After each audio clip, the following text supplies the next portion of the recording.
also talked about return to work update.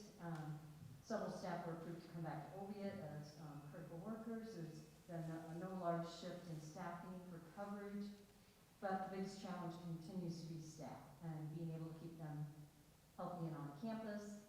And teachers are working in multiple modes. Teachers working in multiple modes is a concern, and there will be continued communication out to parents about the remote learning and expectations. And then the support staff discussion, we talked about Allison was receiving questions as far as plans for hybrids, and if we would happen to go fully virtual, what does that job look like? Allers has weighed in a little bit. They don't necessarily want a repeat of spring again, and they would maybe like to see furloughs, but they're working through this, I should say, the admin is working through different scenarios as far as what it would look like in hybrid, and because we still need to meet needs of students, especially for our special needs. Other things to consider are employee benefits, unemployment benefits, state input, and we want to wait a little bit more for guidance. So we would maybe set parameters, how many days we want to pay, what we want to pay people and have, we want to pay people and have work for them to do. All things, those are all things we need to consider. And there were no updates to insurance, no new initiatives, unless we hear anything by mid-October.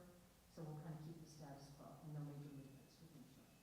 So that's the update on those things. The next one is financial services. Yeah, the finance subcommittee met this morning at the district office, looked over 6 kind of primary topics. First one is the Cumming TIF proposal. The city of Cumming is holding a public hearing meeting tonight in regards to a new TIF, residential commercial TIF projects. The school district, Kate, and DP have talked with the city administrator and also sent our stance on especially residential TIFs to the city of Cumming on behalf of the school district in regards to their projects, and leaving it at how they decide that, what they're going to do in terms of their council decision. We also discussed our DMAC relationship and a couple of financial components there in regards to an August rate increase, a late billing from 2 years ago, and then another issue with SRD and math that DT and the president of DMAC have had some discussions along with some other superintendents in our area on some missteps in the relationship between DMAC and the local high schools or school systems. We talked about the National School Lunch Program that started today as part of the USDA grant that Norwalk applied for and was provided, which provides a meal and is ongoing until 12/31/2020, until funds run out, which could be any day between here and there. We talked about possible property that may come available. We also talked about COVID, special federal revenue and processing of COVID-related bills and some of the grants that we either applied for or money that we received, and how we process those dollars, how we're going to tag those dollars for fiscal year 20 and 21. And then also talk about the payroll tax deferment program and what does that mean as an employer. I think I hit a lot of the high points there. Kate gives me a thumbs up, so I guess any other questions or comments, we can, Dave, did I miss anything? You can give me a verbal. He's good. Thank you. Thanks, Joseph. Instructional services. I know you guys just met. Give us some highlights. Yeah, well, since I got the microphone hot, the instructional subcommittee just met tonight prior to this meeting. We had a little presentation discussion from Eric on the special ed hybrid remote plans for those students that have IEPs, those that are in ESL or at risk, and other online programs. How are we going through this first part of the year, making plans to work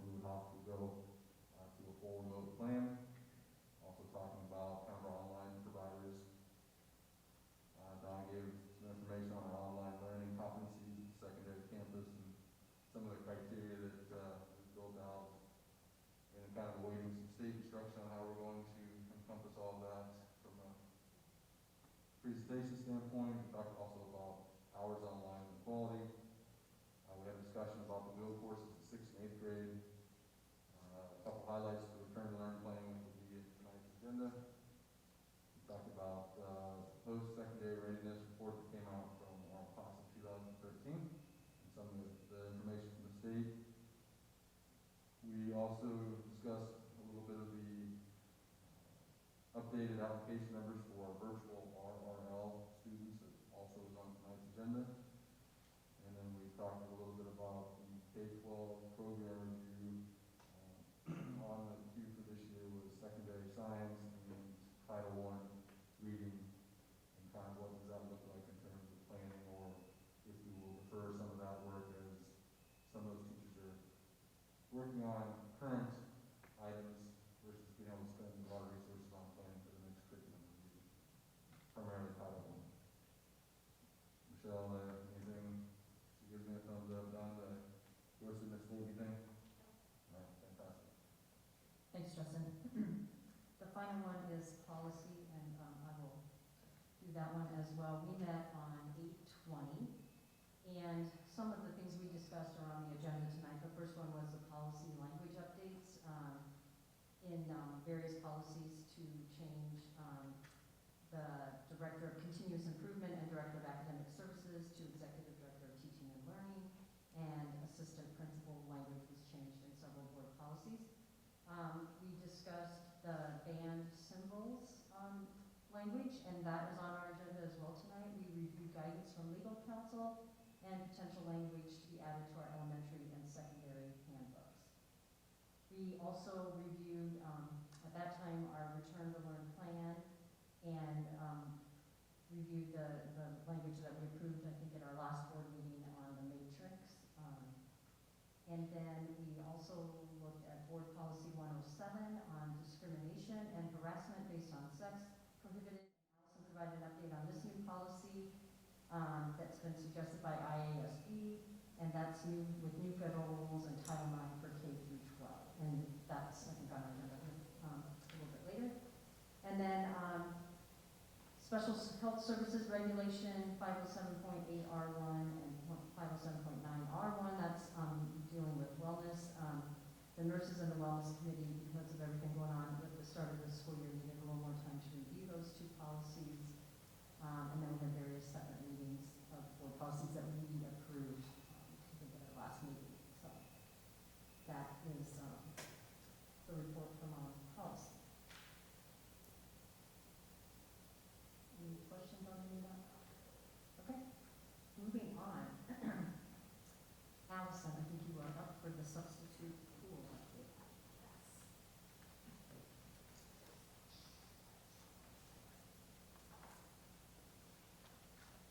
Okay, can you hear me okay?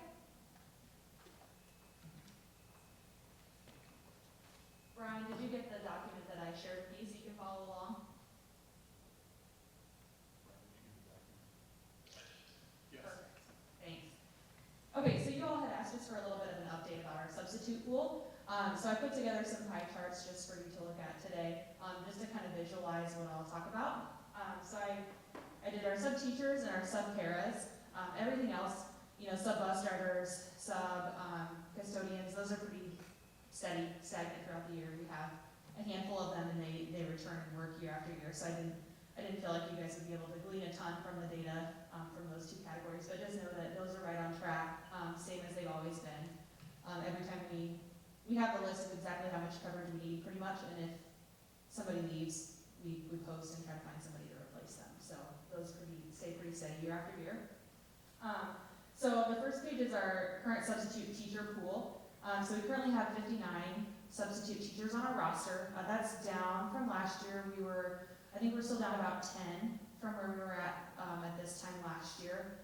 For total number of subs, we have 16 substitutes that are currently in process. So they've applied, they've submitted their application, and they're at some point, in the process of getting on our list. So whether that's we're waiting on background check, we're waiting on references, or maybe we've sent them payroll paperwork and we're waiting for that to come back, or they're waiting on licensure. But we have 16 people right now that have applied and are at some point in that hiring process. So hopefully we can get, all 16 of them, if not a good chunk of them, onto our list and get it back up. Since we closed in March, we've added 9 new substitute teachers, which is about the same as, usually is. We usually hire about 10 subs every summer. So that's pretty steady there.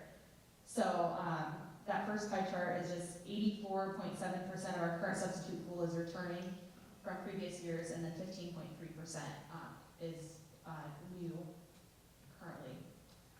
And then I also have a report I can run at ASAP that are current working versus non-working substitutes. So 59 subs on our list. That sounds great, but if they don't take any jobs, as their prerogative, then that's where you really want to dig a little deeper into, okay, is 59 enough? Well, 59 is enough if all of them are working, but if a big chunk of them are not, we want to try to build that list so that we can up our percentage of people who are taking jobs. So right now for substitute teachers, out of the 59 that we have on our list, 19 of them are working, 32%.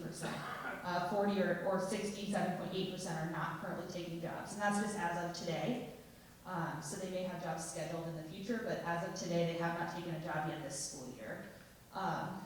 That is a big number. It's bigger than it has been in the past. That's up about 17 from last year. So I ran this same report as of today in 2019, and that's 17 substitutes higher. Not necessarily a huge surprise.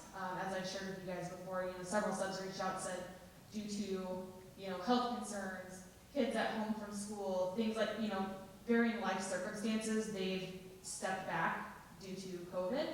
And we've asked them to stay on our list and just shut off their calling feature so that when they're ready to come back, we can just get them right back in instead of having to go through the whole hiring process again. So we want to welcome them back when they're ready. So I expected that number to be a little bit higher. All the more reason why we're trying to get that list built up.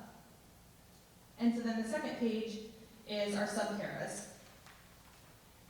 So we currently have 29 substitute paras on our list. That's actually higher than it was last year. Last year we were at 25. So that's good that we're getting that number up. Four of those 29 are new since the closure this spring. And then I've also got, how many do I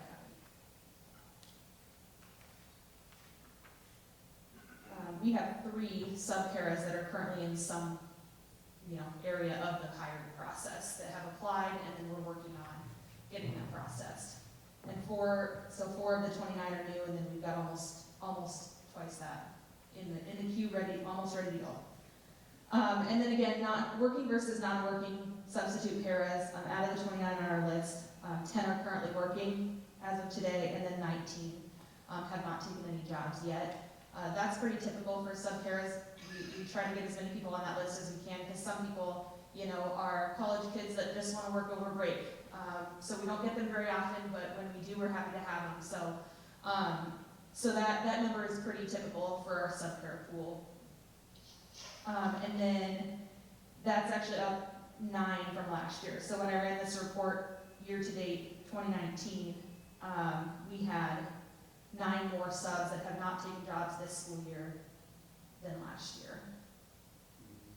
So again, not great, but expected due to COVID. Lots of, a lot of our substitutes are retired, or this is a second job for them. So, with the added risk of COVID, that was just kind of expected. That some of them were just going to say, okay, I'm going to take some time and see how things shake out. So hopefully, if the year goes smoothly or just fall goes smoothly, maybe some of them will feel comfortable coming back and taking jobs, if we don't have an outbreak or things like that.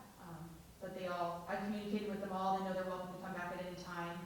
We just shut off their calling so their phone's not ringing off the hook every day. So, any questions or any other information that I can provide you all? How sustainable is only having 19 working subs? Not super sustainable, but I will tell you that usually we don't see a big uptick in absences until about October. So kind of like student absences, you're really excited, the school year's back started, so you scheduled all your doctor's appointments and things like that a little later in the fall, and you're not thinking about being gone, right? Because you're getting back in the swing of things. Same with our staff. They're ready to be back. They want to be here. They've got a lot of work to do. towards the middle of the fall, that's where you start seeing sickness kick in. You know, now I'm kind of worn down from working so hard for a couple months. Doctor's appointments start popping up, personal things start popping up. So 19 subs only working is also kind of indicative of the amount of absences that we have. So we don't have nearly as many absences in September than we do in October or November. So there's not as many opportunities for substitutes to take jobs. So maybe if somebody's only available on Wednesday mornings or Thursdays to sub, there's less Thursday jobs available in September than there would be a little later in the semester. Yeah, thanks. Good question. We kind of see the school year going waves, right? We're back and everybody's here, and then light at the end of the tunnel of winter break, Thanksgiving break, you start seeing more absences. Come back from winter break, and then kind of towards spring break, light at the end of the tunnel, you know. We go to school for 5 or 6 weeks every day, and it's fun.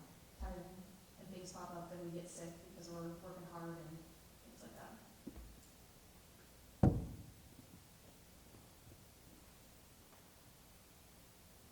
Are there other questions for Allison? Thank you. Yep, thanks. The next item is an enrollment update. Dee, is that being displayed on the graphic to the audience? Okay, good. Yeah. Just want to point out, this is not a very sophisticated document, but it's a snapshot in time of what enrollment looks like on 9/9/20, with where we were with actual students enrolled, and that would be students that are actually served in our district, as well as students that we would count for resident enrollment. So without going into a lot of detail, on the left-hand side of that, you'll see a grade level distribution of students that are actually served in the classroom. So you'll see enrolled students, and in that second column, you'll see open enrolled in. And those are students obviously served in our district, but they're residents in a neighboring school district that have chosen to attend rollout schools. So you come over there to that yellow column, and we have on 9/9, 3,243 students enrolled or served in our school district through enrollment. You can see that's up 63 from October 1st of 2019. So pretty much a change from 2019-20 to 2021. Then if you move over then to the second yellow caption I have, where it has an enrollment of 3,211, that's resident students. And so those will be the students that were funded on when we actually prepared the 21-22 budget. And you can see that's an increase of 95 students. So served students that are actually sitting in classrooms is up 63. The students will be funded on is 95. What is that difference? It's primarily some open enrolled out students. For some reason, we've seen the past few years a significant uptick in students that moved into our school district, but have chosen to return back to possibly another school district or seek enrollment in a neighboring school district, much like those that are open enrolled in. So it's nothing dramatic. Just want to bring it to the board's attention. So those are how we kind of get these in pots of students that report to the state. And down the lower, you'll see our historical trend. And what we've had here, I captured there the last 10 years. You can see we had significant enrollment increases in the past few years, venturing back to 16-17 of 116 students, going up to 162, 142, 130, 140, 158, 168 last year. So that's a little bit of a change this year where we're somewhat comparing to that 95 certified enrollment increase. So we're still up. We obviously are pretty confident the pandemic has had some influences on our enrollment. If you look at grade levels, it's primarily in the kindergarten level students. So I don't have a lot of empirical evidence of how you can tell you why that is, but that's some of what we're seeing. And so we're seeing these numbers pretty much settle down. We will take official head count on October 1st, and then we'll submit that data October 15th to Department Head. So I'll answer any questions if you have any, but I've tried to give you as comprehensive a snapshot as I can of where we're seeing enrollment come in.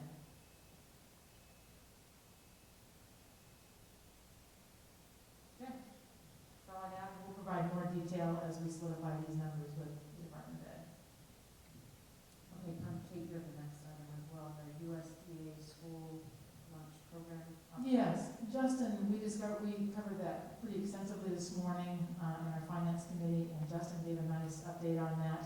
It was somewhat of a surprise to us. It had been in the hoppers through, since the beginning of school, a request from states to have USDA, the United States Department of Agriculture, to extend the summer feeding program.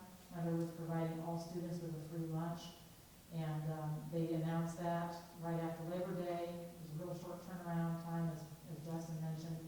And we definitely felt it was important for Norwalk to participate in that opportunity to provide all students.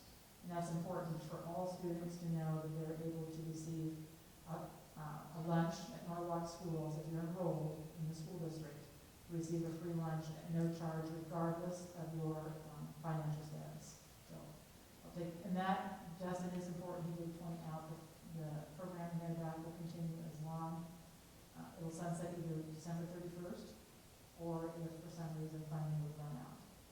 So we have no anticipation that it will, but that was how we announced the program. Did you have to apply for this, or did you apply? Yes, it was a local district option, whether we wanted to participate or not as a school district. So, and I don't want to make it sound like it was a huge hoop in the application process. It was mainly a few questions we had to fill out, but it was an option, not for local school districts. It was not something that was granted without local agreement. So, and we felt there was no downside to this at all. It's very similar to the program we ran this summer. Only this summer, it was all children under the age of 18. With this program, you had to be enrolled in the school district. Any other questions on that? Dawn, Clarify, does it include a free breakfast as well? A breakfast and a lunch? Yes, it would be a free breakfast and a free lunch. It's a very good point. So the students are entitled to 2 meals per day, one lunch and one breakfast. And the way we're running that, breakfast will be sent home with the students. For the next day.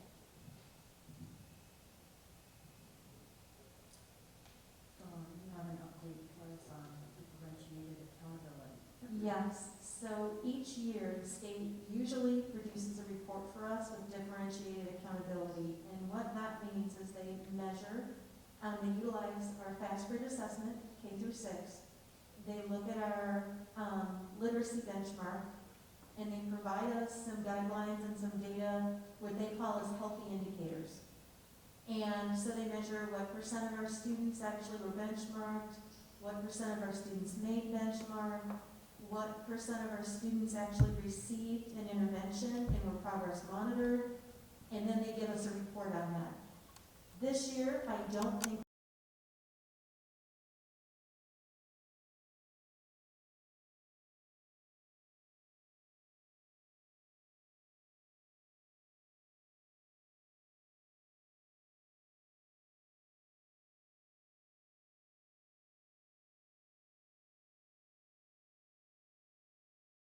the accountability report, but once again, since last year, we did not get a spring benchmark, and they actually dismissed that.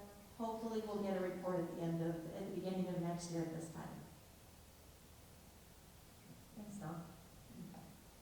DT, the legislative roundtable update. So it was our year to host this year, like, given what we have going on in school. Well, for me to organize the meeting, we rotate between the chamber, the city, and the school district, so it was our turn. We most likely will host here in the impact that Travis Stanley and Luke Nelson have agreed to help put that all together this year because of all the things we have going on in the district. October 5th is the date for that. You should have received a calendar invite. The time is still a little bit fuzzy, so once we finalize that, I'll get all the details out to you. So it may be a virtual event, it may be an in-person event, so they're still working through those because they've got to get confirmation from the legislators. So appreciate the efforts of Travis Stanley and Luke Nelson to get that set up. Okay, thanks. Jake, you want to talk about the annual convention for IASB? Yes, this is your reminder for the annual convention coming up, and so you guys need to let me know if you're planning on attending that, so I can get you registered. I will send out a couple of email reminders as we get closer to that date. It's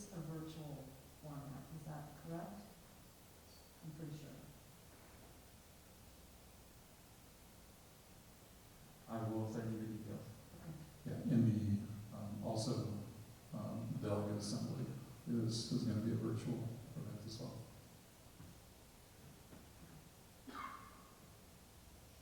And do you know when you need to know by Jake, or you'll let us know, I'm sure you'll just find out.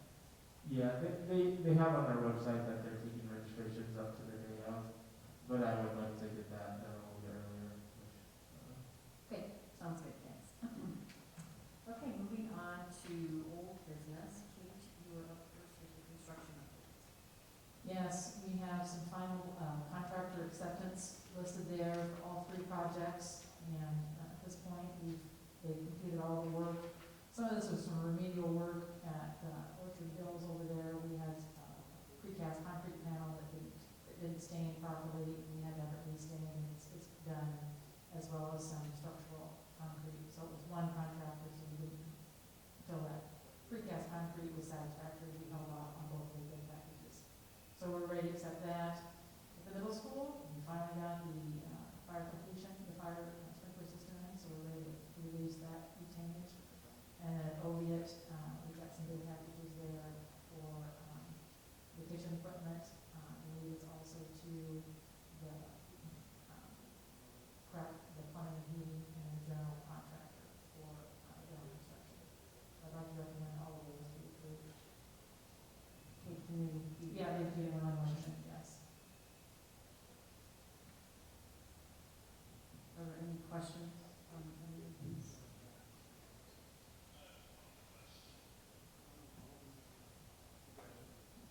Kate, can you hear me? I can hear you. Okay, perfect. Hey, did we get a commissioner report on Oviatt? Before, I just want to make sure before we release, correct? Yes, we do have a commission report back last week, and we're not going to actually release the actual payment for 30 days, but we did get the final report back last week, Brian, and so we're setting up a meeting with that subcommittee to discuss those commissioner reports.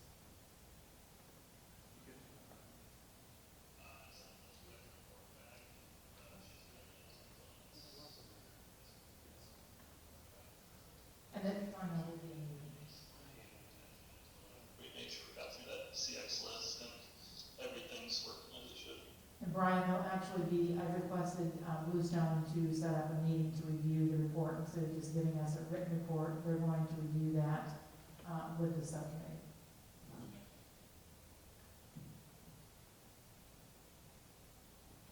Any other questions for Kate? If not, we need a motion to approve the three. Final acceptance of bids. I'll make a motion to approve the construction, final acceptance and completion bids for Orchard Hills, Middle School, High School renovation project, and the Oviatt renovation project. We have a motion, is there a second? Second. Any further discussion? All those in favor say aye. Aye. Opposed, same sign. Okay, the construction, final acceptance and bid packages have been approved. And then you want to give some update, Kate, on the construction project budget? Yes, what you're seeing before you tonight, you usually see Stories rendition, it's not a rendition, but Stories accounting of the construction projects, both revenues and expenditures. We keep parallel reports here in the district, and we met with the finance committee a few weeks ago and reviewed the status of those three projects, i.e. the new elementary, which is now Orchard Hills, Middle School, High School, and Oviatt, that was embarked on when we had the bond issue in 2017. It's important, I think, for the board to understand how that project has migrated since 2017 with some changes in both revenues, and then obviously when bids came in, how we had to adjust projects to meet the actual expectations of the bids, as well as just other things as we completed through those projects. We have aligned, we run these reports back and we align our expenditures with the story report.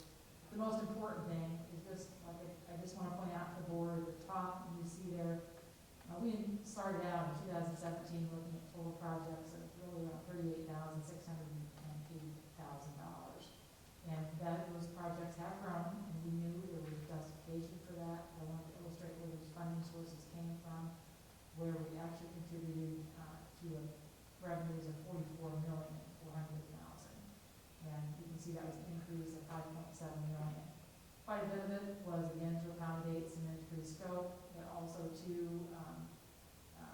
there was also different revenues in there for furnishings that we necessarily had not anticipated when we went on these projects, starting planning in 2015.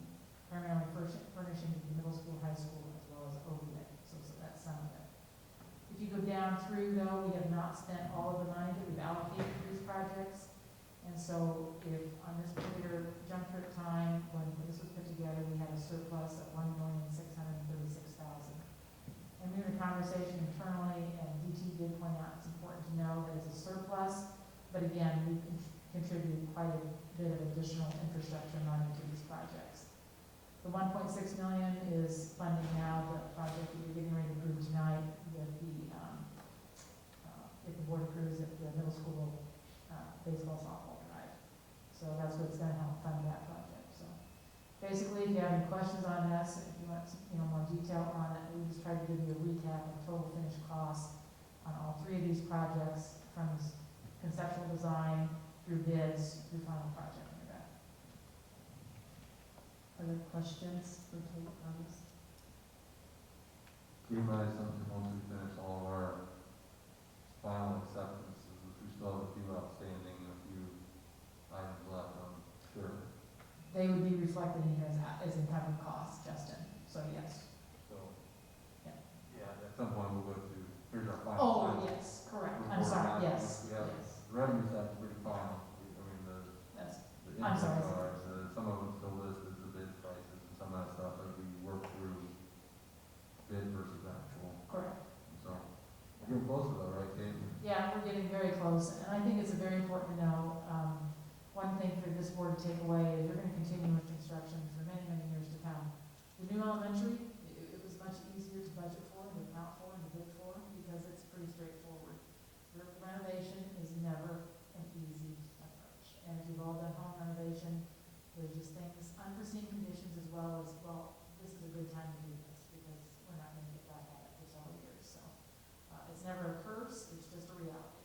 So I think it's important for all public to know that I think the board took a very studious approach at both middle school, high school, and OVIA, and did their best to bring those buildings up to parity with our newer buildings. I'm very proud of that for the district. DT, do you have any comments or anything on this? This has been a lot of work. Thank you to everybody. Yes. We're close, we're so close to a celebration. Brian, any questions?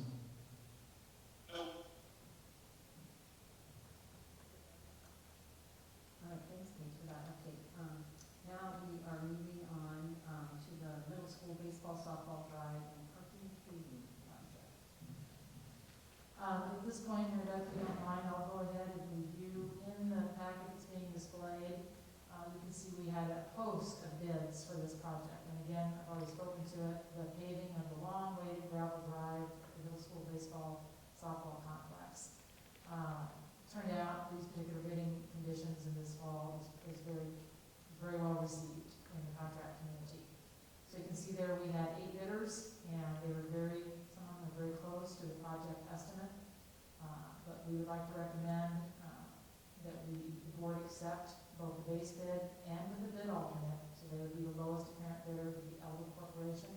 They're out of Des Moines, very competent contractor, and do a very good job for the district. So I'm sure they all would, but we would like to go ahead based on our engineer's recommendation and subcommittee to recommend the bid alternate. The bid alternate, to remind, will be putting a 4-inch subbase of gravel below that concrete to help stabilize it. So hopefully instead of just a 20-year drive, you guys have a much longer drive with fewer interruptions of cracking and other defects. So at this point, I guess at that point, I'm going to need to take it over. If you have any questions, I can answer it, but I need to be public hearing. Justin has a question. Okay, when, after acceptance, or if acceptance, I guess, keep it in line here, when is this project slated to? They're slated to start this week, so they're scheduled to start if the board approves tonight, yes. And right now, weather permitting, even with a couple of weeks of inclement weather, it should be done November 1st. And then, so DT, my question for you and Tiffany would be, we have our emails ready to go to let people know project will be going on and that will shut down. Yes. We will make sure that folks are aware of that. And so we'll coordinate with Richard and with our contractor. But we'll do something to block off that area. But yeah, that will impact the middle school traffic for those folks who like to pick up on the gravel drive. So we'll give them a heads up.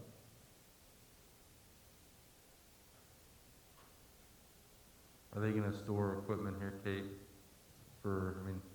we expecting them, because they're gonna tear out part of to reform the road, will require some heavy machinery and some things to get it. We're actually having if it's approved tonight, we're scheduled to have a meeting tomorrow just to discuss where we have a staging location. I'm anticipating it would be behind the middle school, where we had the staging location previously. But that's also going to be paved in the end, but there is going to be some considerable excavating work there because we're moving the drive to align with Elm Street. So there will be quite a bit of excavation equipment there for a while. Isn't that where middle school football practice is back in there? No, we'd be just south of the tennis courts is what I'm saying. It's Okay. Yeah. I was thinking east of the middle school. You were saying south of tennis courts. We've already, and Justin, I'm glad you did bring up the, logistics of talking to people. We've talked with Mr. Lammers 3 or 4 weeks ago about how we can handle football practice and some of those scheduled activities. But you're correct, Beth will be participating tomorrow as well as Carlos with regard to how we're going to accommodate the traffic that normally occurs during the day. But I think it'll be a welcome piece for the next 6 weeks to make sure that they're going to get a gravel drive. So. Anything else, Mary Beth? Are there any other questions for Kate on that? If not, then I will open the public hearing on the middle school baseball softball drive and parking paving project. Jake, I'm assuming there's no comments. Okay. Seeing that nobody's here to comment on that, we'll close the public hearing. And then we would need a motion to award the contract and approve the issuance contract to Elder Court. Is that correct? So note that we will be accepting the bid alternate in the motion. Okay. I'll make that motion for the awarding of the middle school baseball, softball, drive, and parking paving project to Elder Corp. For the base bid and the bid alternative number 1 to the district. We have a motion. Is there a second? Second the motion. Any further discussion? All those in favor, say aye. Aye. Opposed, same sign. All right, that has been approved.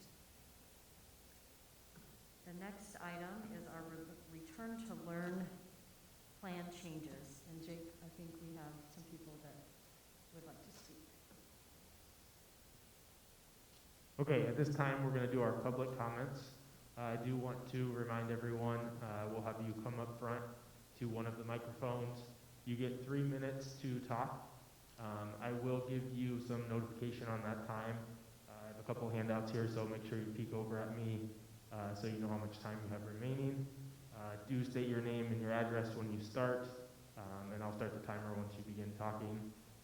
And then just a reminder that this is not a discussion with the board. It's just a time for you to speak your concerns. Okay. First up, we have Russell Place.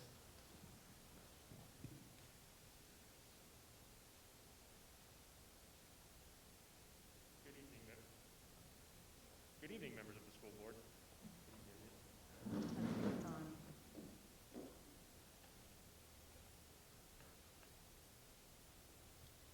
Test? Yeah, it's on now. Okay, thank you.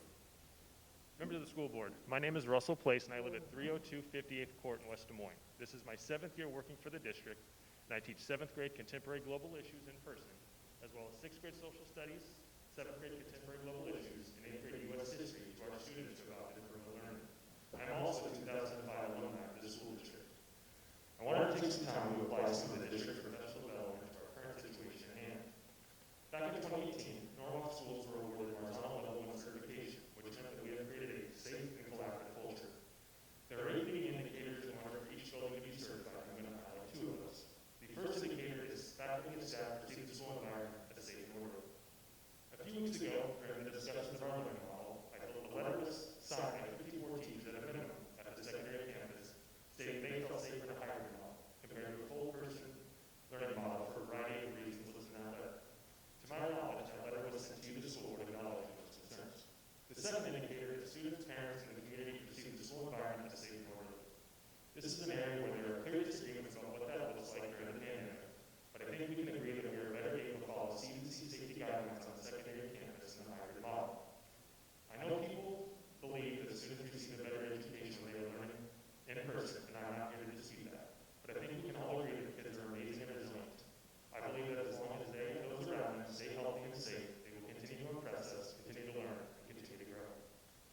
As Mr. Clay said at the last school board meeting on September 2nd, he felt he was safer in a hybrid model, and I would concur with his statement.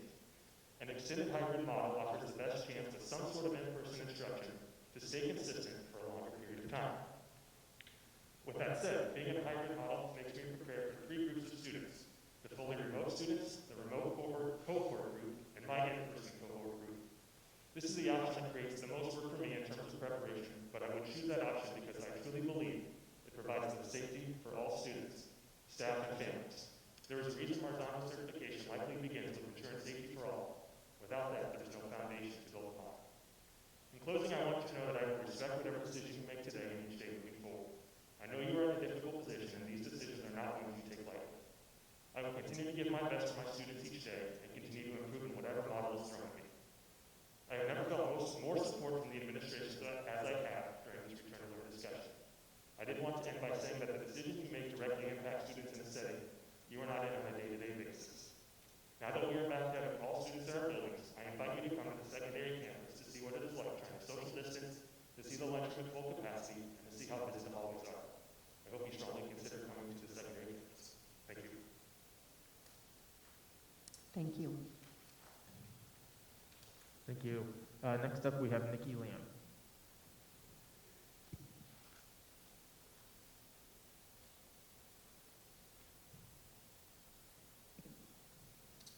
Can you hear me? Okay, members of the school board, my name is Nikki Lamb, 1000 Rolling Hills Court here in Norwalk. I'm here to voice my support for maintaining the hybrid model of the 6 through 12 buildings. I have 3 kids attending the 6 through 12 campus, and all of them want to be in person. My husband and I want them to be in person, as well as everyone in this room agrees in-person learning is the best. However, the current COVID situation is not allowing any of us to have a normal these days.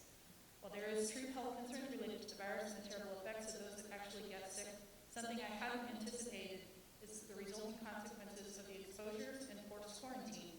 I wanted to share with you my personal experience with this because I don't think people realize how much this is impacting our students. My sophomore daughter was one of those 26 quarantined from the day 1 exposure at the high school. I learned about that on Wednesday, and she was quarantined until September 8th. I spoke to the nurse because I obviously had some questions. I was quite surprised to learn that Olivia would not be just added to the remote learners. She would instead be treated as a long-term illness student. I agree with that if the child was sick and not feeling symptomatic and not able to adhere to their schoolwork. But Olivia was not. She has 4 AP classes and 2 DMAT classes, so she cannot just skip 2 weeks of school. She immediately reached out to all of her teachers to ask for additional learning or to be added to remote. The first couple days of that week, she received little to no information from 4 assignments from teachers, which wasn't surprising given they were immediately flipping to hybrid and she was being considered ill, so no work was required to be sent to her. Olivia is generally a pretty tough kid and low drama, but by Monday she was in tears of frustration because she was not hearing back from people, had no idea where assignments were, and nothing was being sent as far as lessons. We were able to receive help with Ms. Frantham to help her coordinate with some teachers, but the bottom line is quarantine kids are going to slip through the cracks. It's hard enough to help a high schooler. Pre-calc was yucky 25 years ago, and I can't help her with those things. So if she can't get help from her teachers, where are we supposed to go? I have talked to other parents of 3 other quarantine kids. We're all feeling the same way. Pulling a middle school and high school kid out of class for 2 weeks is quickly going to result in them falling behind. If God forbid, go back to school, and it happens again, you're talking about a month of missed time in a school year, if not more. That's significant and detrimental, not only to be physically quarantined in her room, being pulled away from her friends, show choir, lectures, robotics, work, everything was taken away for 2 solid weeks. It's a big deal, and I certainly hope we can keep that in mind as kids, for these kids as the year goes on. We know this is going to happen again, so anything we can do to limit quarantine is moving in the right direction. 26 kids could have been sick had we been on the hybrid model. I also raised the concern as working parents and their employers that struggle with balancing constant upheaval in schedules when kids are flipping back and forth between school models. Flipping on and off for a week at a time is the least ideal for all parties involved. No one wins. Kids, parents, teachers need stability and predictability in order to be able to focus on learning every day. This is not happening right now. My neighborhood is full of teachers, and I pray for them every day that their concerns, their frustrations, and exhaustion coming from them. I don't know how long they can keep up with that as well. That is your time, Nikki. I will ask you to stop, but thank you for your comments. Yep. And next up, we have Kennedy Birch.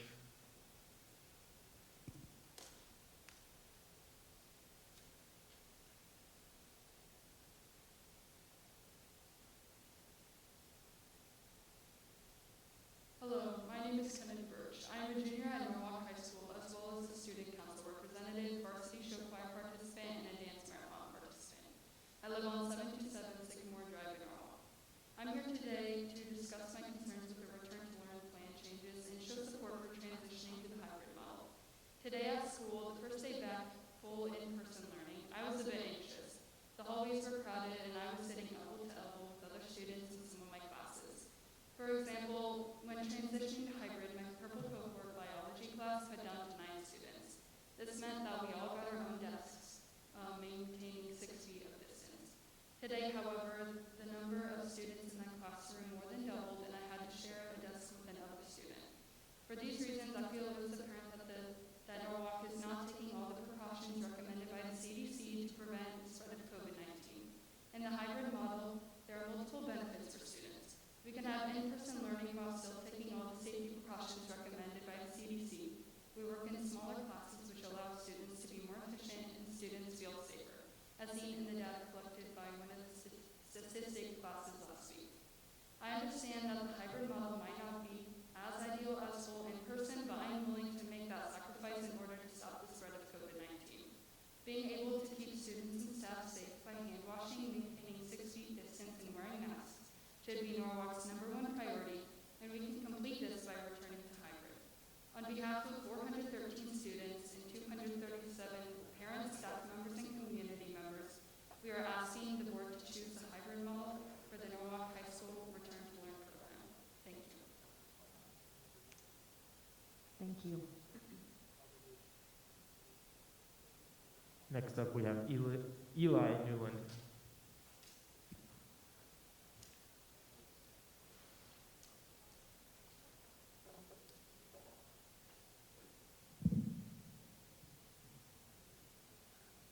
Hello, my name is Eli Newland, and I live at 5913 Cuming Avenue in Cuming.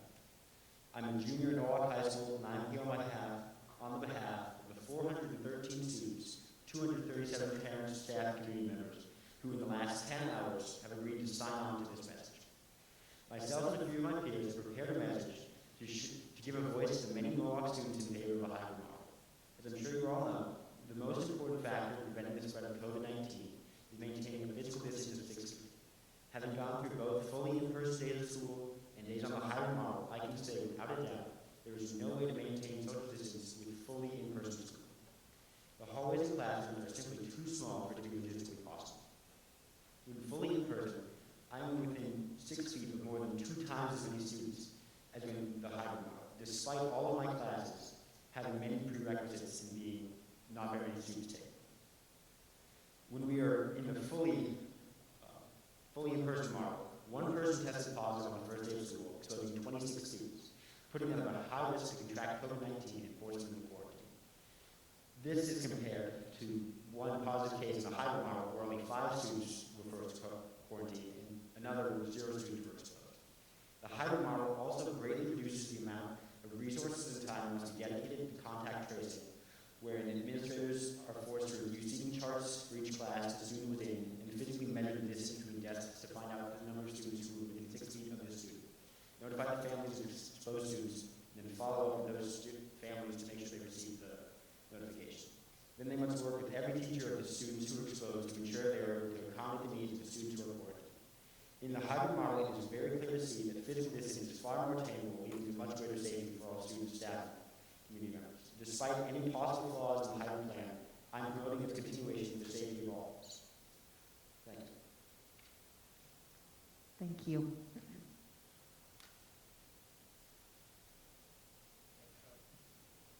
Next up, we have Hannah Gruss.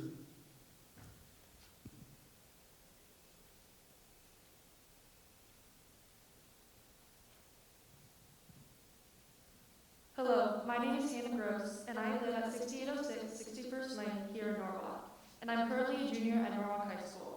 I too am here to talk on behalf of the 413 students and 237 parents, staff, and community members who signed on to this message in regards to the Return to Learn plan changes in favor of the hybrid model. The community and school district have been working hard to find the safest way for students to receive as much in-person instruction as possible. However, I wanted to share the difficulties that I faced as one of the quarantined students who were exposed on the first day of school. Going to school is something I absolutely love doing. However, it's a place where I get to meet up with my classmates, build strong relationships with my teachers, and dive into each class I'm taking. This year I'm taking a very ambitious class load, and so I cherish the in-person instruction I'm able to receive. I'm also very involved in extracurricular activities such as band, robotics, student council, and swimming. However, when I was exposed on the first day of school and quarantined, I was forced to sacrifice this in-person instruction and was unable to participate in any of these activities. I was fortunate not to develop symptoms and spent the 2 weeks separated from my friends and families to prevent exposing others. I worked hard in the 2 weeks that I was quarantined at home, I missed out on a lot. Some classes were easier than others to stay caught up with, but in the others, such as the ones that required a lot of participation in classroom discussions, I struggled to stay on schedule with the class and understand the content we were learning. Before our school switched to hybrid, during the school day, all of my teachers were swamped, just trying to teach their students who were in person. And they were unable to respond to any questions that I asked over email or send out Google Meets to proctor my tests. However, in the hybrid model, the teachers were much more responsive and were able to host Google Meets where students in the cohort at home and in remote learning were able to test or have a class discussion at the same time. In addition to struggling with missing in-person instruction, missing out on my extracurriculars also took a toll on me. During the time I was quarantined, I missed out on 3 swim meets, which were possibly the only ones my team and I were able to have this season, a number of robotics practices, student council meetings, band practices, and band performances. All of these activities are ones where in-person participation is absolutely essential. I'm extremely concerned with the very real possibility, if we stay fully in person, of having to quarantine again and again. The goal of the fully in-person learning model is to allow as many students as possible to receive in-person instruction. But this isn't possible when students are unable to physically distance in their classes and risk being exposed to over 40 students every single day. The hybrid model allows students to check in with their teachers every other day, keeping them more engaged than they would be able to do if they were quarantined for 2 weeks, or possibly more if they continue to be exposed as the school stays in the fully in-person plan. Thank you. Next up, we have Ava Hawk.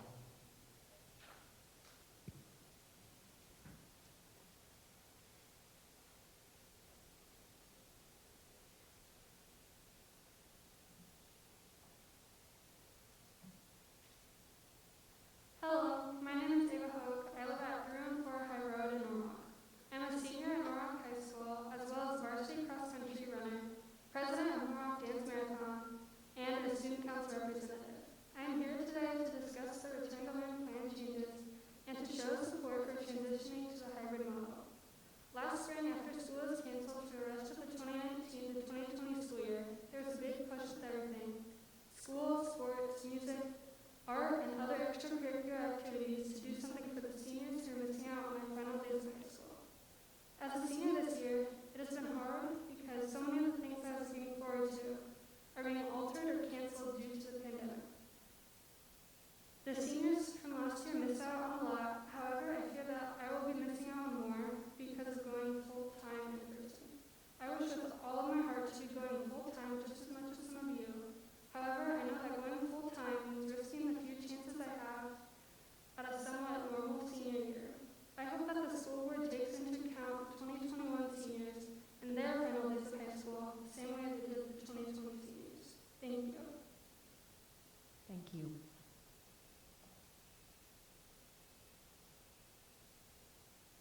Next up is Max Sturgans.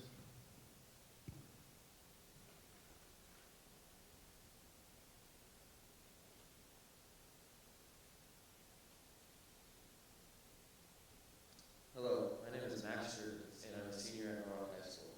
I live on 222 Pine Avenue in Norwalk. I'm here to talk about the Return to Learn plan, and I'm in support of going hybrid. As some of you know, I play varsity football and I'm a quarterback. As I am in support of going hybrid because I want the opportunity to play my full senior season. By going full in person, me and my 140 teammates are at an increased risk of exposure to COVID, and being exposed would force us to sit out 2 weeks. Due to safety concerns, we are playing less games, which means 2 weeks impacts a substantial amount of our season. And this is the case for every student who is involved in any extracurricular activity. Each of these students are painfully aware of the potential consequences to their teams and themselves if we were forced to sit out because of exposure. The increased physical distancing offered by the hybrid model decreases the risk of the entire season being derailed. The Warrior experience goes far beyond the classroom and encompasses the various extracurricular activities offered. These activities are not only keep our bodies in top shape, but also our minds. The rich relationships formed with fellow teammates and coaches in these extracurriculars have long-lasting impacts on the students involved. This is why I, along with 413 students, am asking to continue the hybrid model, which allows increased physical distancing and decrease of our risk of exposure for my senior season. Thank you. you. Next up is Emma Chase.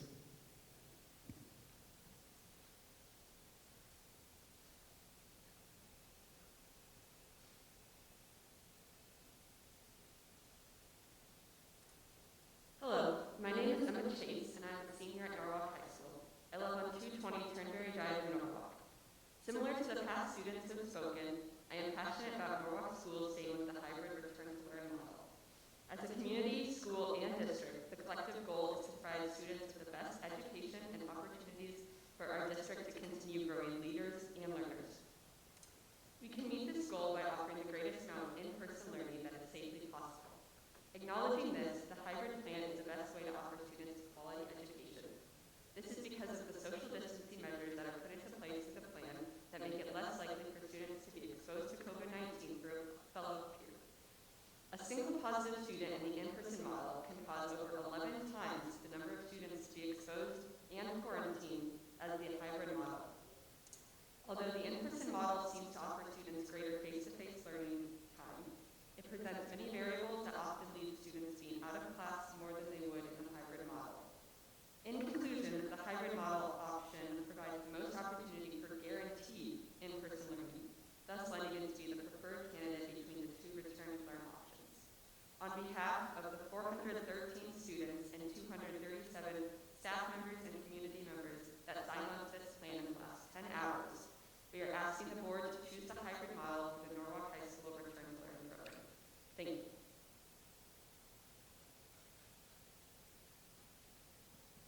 There are no more public comments.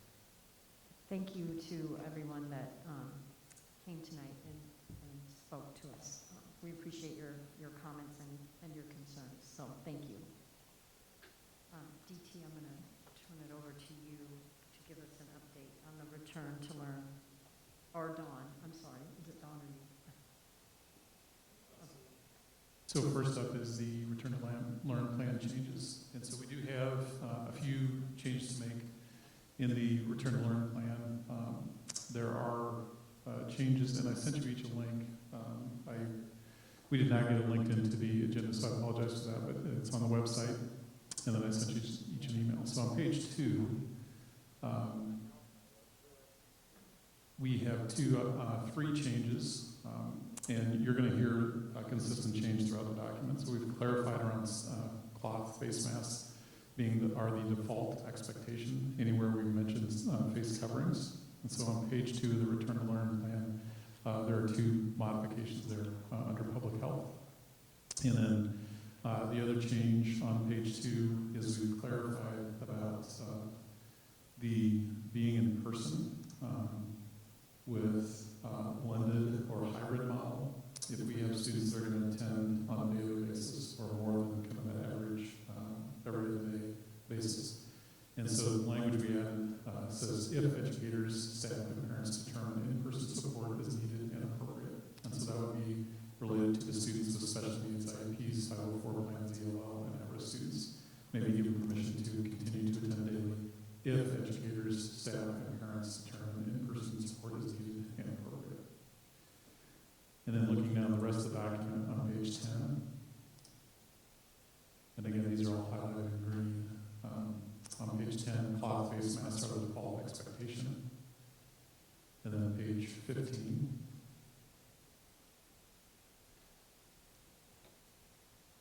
cloth face masks are the default expectation. And page 16, cloth face masks are the default expectation. We do have some students that are wearing face shields for various reasons, especially some of our younger students at portions during the day, like if they're working and the teacher needs to see their mouths. We have some of that, and then we have some other students that, because of different medical needs or special permission, are using face shields. We still continue to have our face mask waivers for religious and medical reasons. So I'd ask for your approval on those changes to the return to learn plan.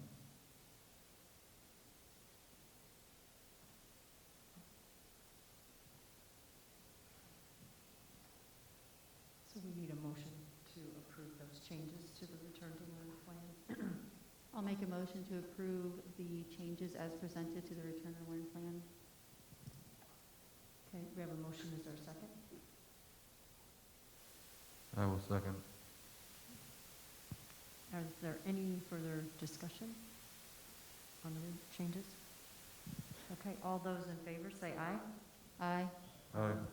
Opposed? The changes to the Return to Learn plan have been approved.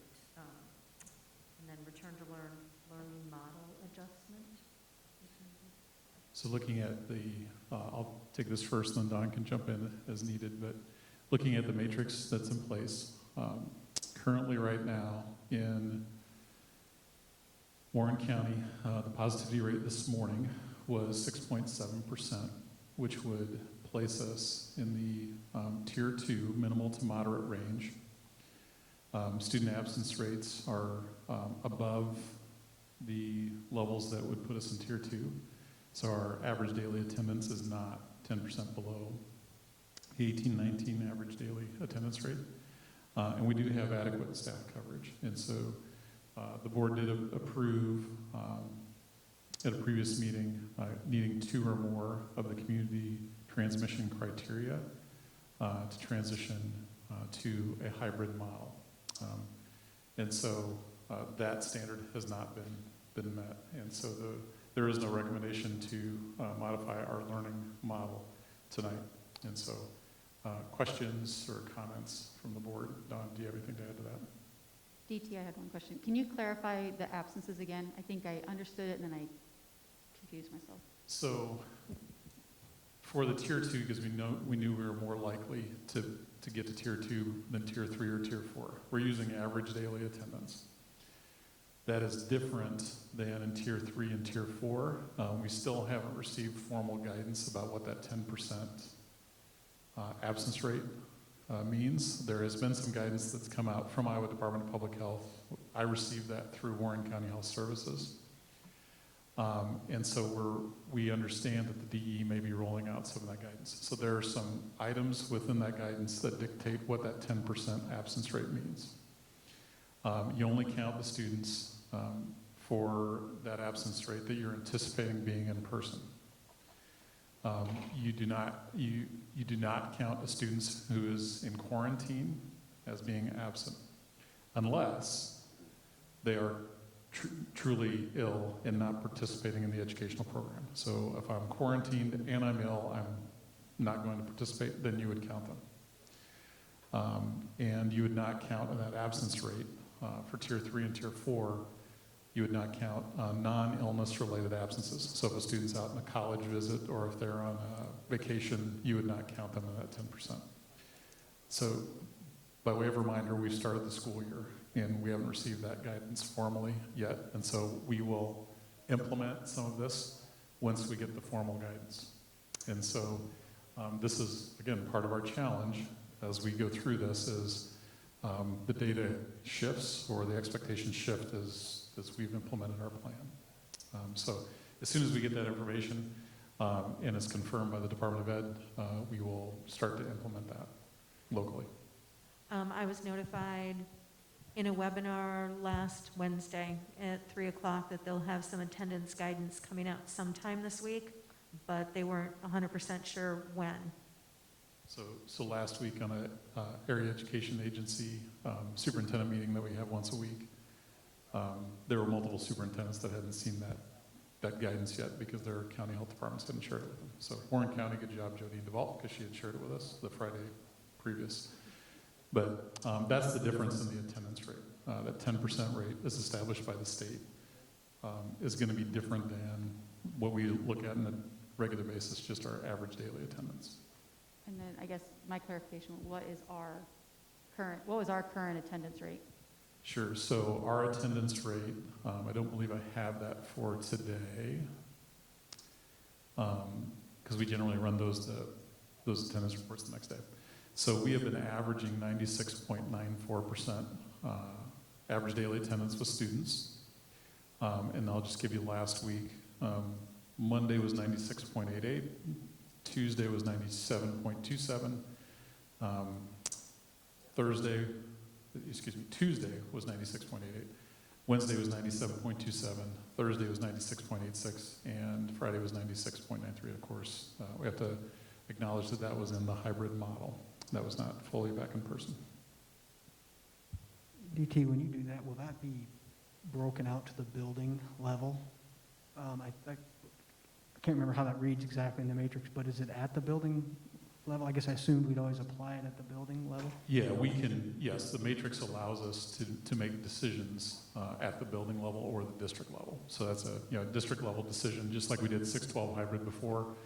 We could do it high school, we could do it 8 through 12, we could do it 6 through 12, we could do it 6-8, 6-9. I just was making sure, I guess you had that Yep. data, it sounds like you do too. Yes, and we can break down that data by building as well, yes. One of my concerns about the attendance rate is the likelihood of students that are quarantined reporting that they're ill, so then they would not be counting towards that 10 or 15%. Yeah, so again, on tier 2, we're looking at average daily attendance. So those quarantined students, we have to find a way to make sure. So I think what the complexity that's going to happen for our district and others is on a daily basis, we're going to have to make sure we check in with those families.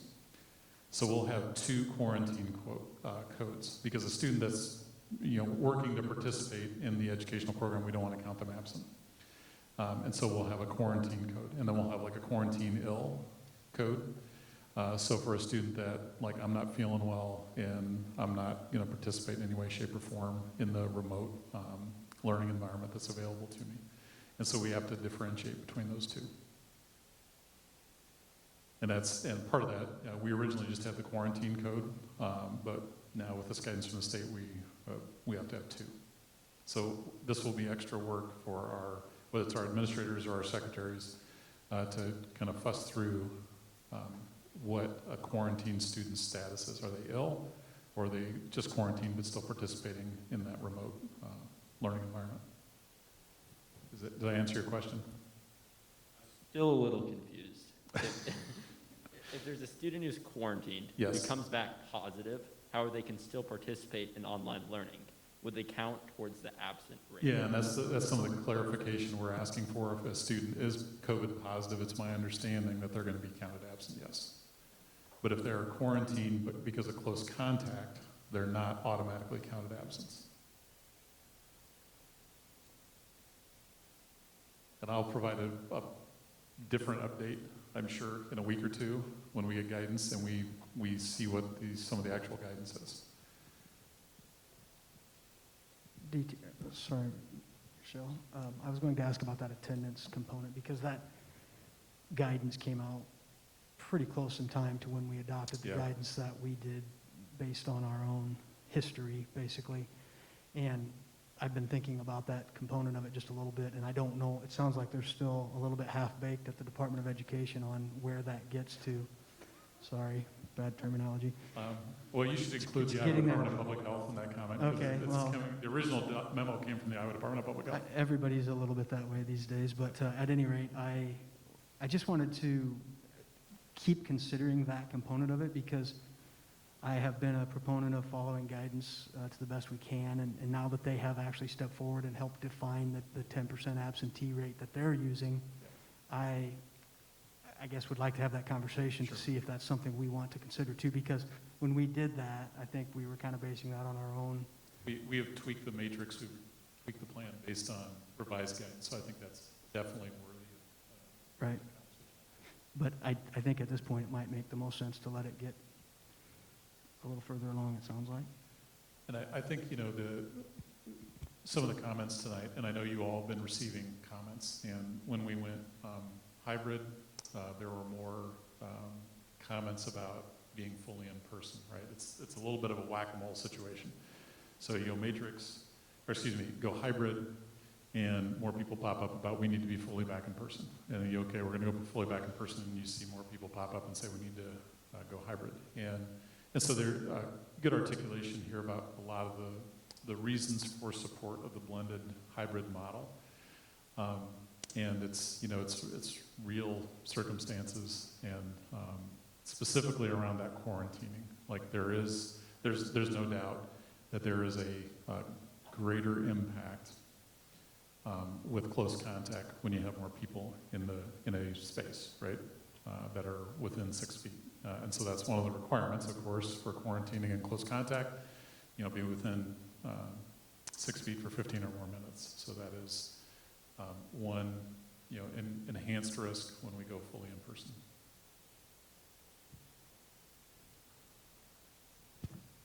But a comment that I've received from other districts, parents outside of Norwalk, so this is my PSA for the day, is I'm asking you students and parents that are in the audience, teachers, that we're also honest about the symptoms, honest about contact tracing, honest about our activities, because if we're talking about really slowing the spread of COVID, again, this is from other districts, other parents, we do have a responsibility not only when we're in our classrooms here in the building, but also when we're at the Friday night football games or out at the fairway or out with our friends and doing things as well and commingling in the rest of the community. Not to say that everybody should be completely homebound, but I heard speeches about our activities and things that are your privileges and benefits, but we also have a social responsibility to be honest about symptoms, who we've been with, who we've been around, and some of those pieces. So if we really want to keep those activities as viable options and keep people out of being quarantined, doing some of those things as well. And so I very much appreciate the students and teachers coming up and expressing their desires, their opinions, their thoughts on the process. But we also got to keep that in mind as leaders of the district that these are things that we can help show great leadership to the other students as well. And I wanted to kind of throw that out there that as we, speaking for myself, but also I'm sure for every board member, as we continue to grab information from contacts and people from other districts, we're also seeing kind of a trend of, well, we don't want to be quarantined, so let's not tell people that we're sick or that we're been around people so we can then potentially expose other folks. And that's kind of where we don't want to get to just because of the ramifications of quarantine.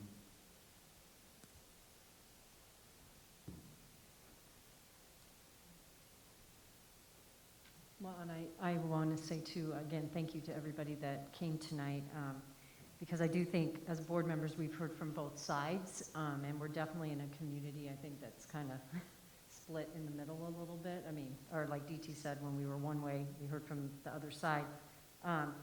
There's definitely merits for all of it, and it's just good to hear, what's really happening in our buildings and the district during the day.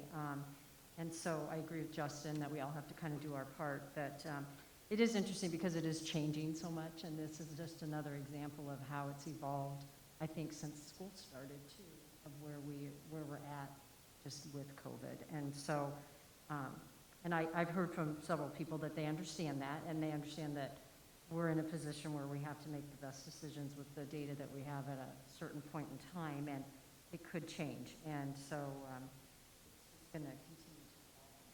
We'll have more guidance on that absentee piece. The quarantine piece is concerning, I think, a lot of things, at least from what I've heard. So.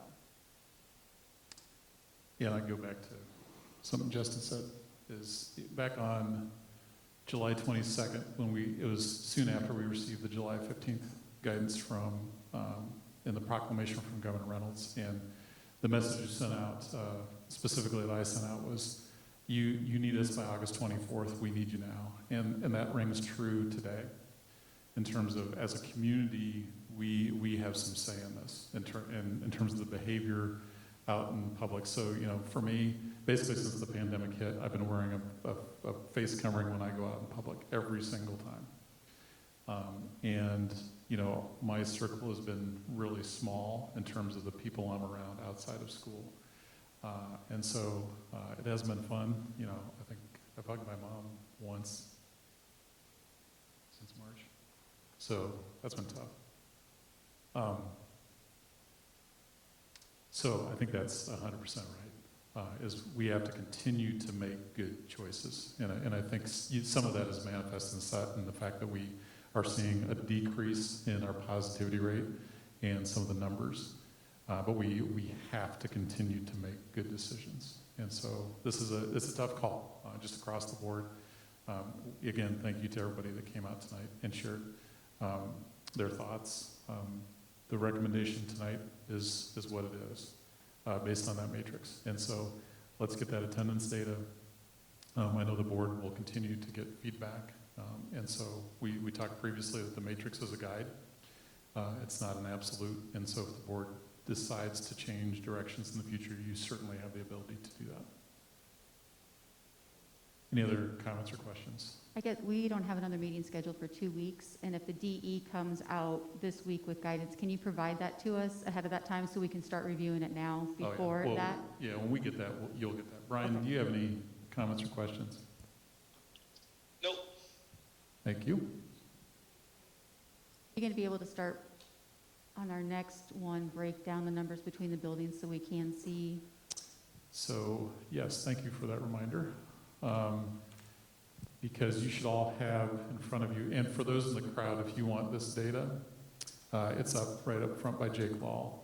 And so for the required remote learning data, so, and I don't think I have this on the agenda later. I think it's correct. I think this is the best time to do this. Yep. Okay, so the required remote learning numbers. So what you have before you is, of course, column 1 is the grade level. So PK through 12, and then our current enrollment, and that is as of today when I updated this, I think it was this afternoon when I did that. And so somewhere between 1 and 2 o'clock. And then the total number of students in required remote learning. So 3 in pre-K, 22 in kindergarten, 34 in first, 26 in second, 28 in third, 33 in fourth, 40 in fifth, 30 in sixth, 47 in seventh, 37 in eighth, 34 in 9th, 52 in 10th grade, 35 in 11th grade, and 20 in 12th. So for a total of 441. I think that will go down by 1. I think I've got 1 still. We're working through an issue or 2. So this might change by a student or 2 because we're still working through an issue or 2 with requests. And so you can see we had 386 on September 2nd, and so we've gone up 55 requests. We had more requests than that to go to required remote learning. But we had some that came back to in-person learning. And so that's your net change from September 2nd. And then the next column is building total, so 59 for Oviatt, 54 for Orchard Hills, 73 for Lakewood, 77 for the middle school, 71 for Eastview, and then 107 for the high school. And just when you see a jump for the high school, they have 3 grade levels. And no other building has that. Well, Oviatt has 3 grade levels, but PK is only 40 kids. And then percent of remote learners, again, because the high school has 3 grade levels, they're a little bit higher, but 13.38% at Oviatt, 12.24% at Orchard Hills, 16.55% at Lakewood, 17.46% at the middle school, 16.10% at Eastview, and 24.26% at the high school. So again, that's the percentage of those 441 students. And then your percent of building students in the required remote learning. And so 11.37% at Oviatt, 10.61% at Orchard Hills, 14.69% at Lakewood, 14.29% at the middle school, 14% at 14.03% at Eastview, and 15.01% at the high school. So pretty even across this Lakewood through the high school. One little item that's of note there is 35 juniors and 20 seniors, and 52 sophomores. So what's the difference? Well, one difference is the sophomore class is a lot bigger than the juniors and seniors. And this is just me postulating. I think those juniors and seniors, there are some different reasons for them to be on campus. They have some different, release valves on pressure, some release periods and things that may not be available to sophomores. And I think there's some other activity-related items that they may be at school. So, any questions about that data? And you parents had until 11:59 on Friday to do it. So I got up, I set my alarm. I wasn't awake, but my alarm went off, and I got up and I turned off the Google form at midnight. So, very good. And so I want to give a huge shout out to our teachers and our administrators in each of the buildings. And I think we will be coming back with a staffing request for Lakewood because their numbers have tipped into a point where we think we will need some additional staffing, but we don't have that plan finalized yet, so we'll get that to the board soon.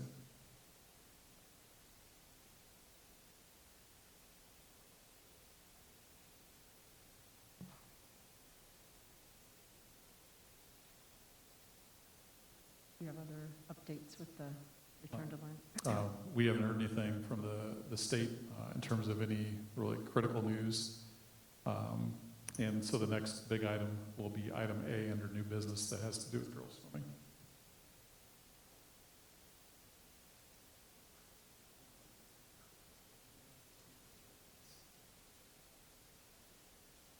We have item C. Yes, I'm sorry. Okay, any other further questions before I move on? The next item is the Central Iowa Community Services Grant Opportunity. Is it on now? Yeah.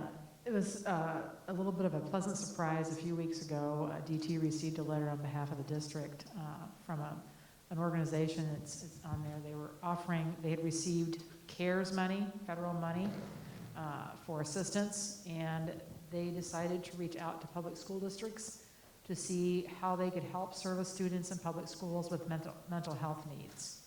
DT turned this over to me, and I've had a little bit of correspondence with the individual there, Mr. Russell Wood, the CEO of this organization. And we've decided to, that our new position that the board agreed to open up in late June, 1st of July, for an elementary counselor at Oviatt Elementary would fit this model. And so I would like to bring this to the board for approval to submit a grant. It is a modest amount of $10,000, but I feel it's very generous of this organization to reach out to these county schools and offer assistance. No guarantee we're going to get it, but he did think that we'd be favorably received. I'd like your approval to go ahead and submit this grant on behalf of Norwalk Schools for $10,000 application for offsetting costs of expanding our staff to include a counselor at Oviatt Elementary. We're going to do a motion, Jake.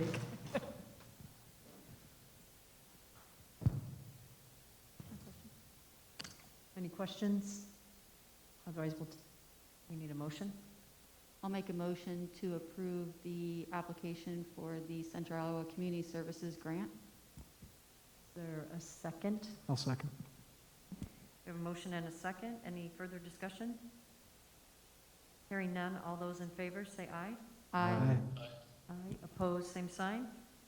Okay, motion carries. Under new business, we have the amendment to the girls' swimming shared agreement.